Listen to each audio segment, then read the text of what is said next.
dit, Mamie Nounou, comment aménager son extérieur pour la sécurité des enfants? Alors moi je pense que pour la sécurité des enfants, pour un jardin, il faudrait qu'il soit clos. Voilà, entièrement fermé avec des barrières, voilà, comme celle-ci par exemple. Et l'attache de la barrière se fait derrière pour que l'enfant ne puisse pas l'ouvrir.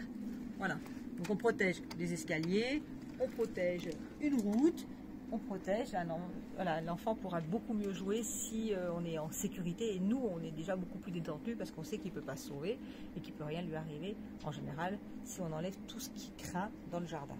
Voilà. Tout ce qui craint comme... Alors des outils, des objets coupants, des objets dangereux, voilà, on essaye de faire attention, d'avoir que des choses adaptées à l'enfant. D'accord. Voilà. Et est-ce que tu as un exemple d'un enfant qui a été en danger à l'extérieur?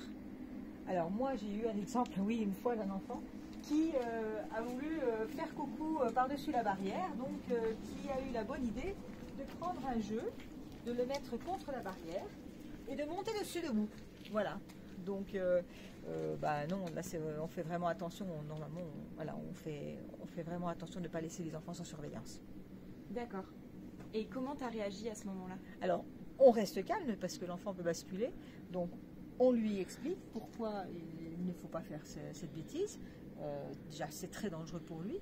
Et ensuite, on lui dit que les jeux ne sont pas faits pour ça et qu'il donne l'exemple à d'autres enfants beaucoup plus petits de faire la même bêtise. Donc, on essaye de faire beaucoup de pédagogie par rapport à ça. D'accord. Et est-ce que tu as un dernier conseil à nous donner sur la sécurité des enfants à l'extérieur? Alors, si vous voulez que les enfants fassent le moins de bêtises possible, il faut leur amener des jeux. Voilà, vous avez un bac à sable, vous amenez des jeux que l'on trouve, des secondes mains, la déchetterie. Il y a beaucoup de jeux qu'on peut avoir pour vraiment 3 fois rien. Il y a beaucoup de parents qui donnent des jeux.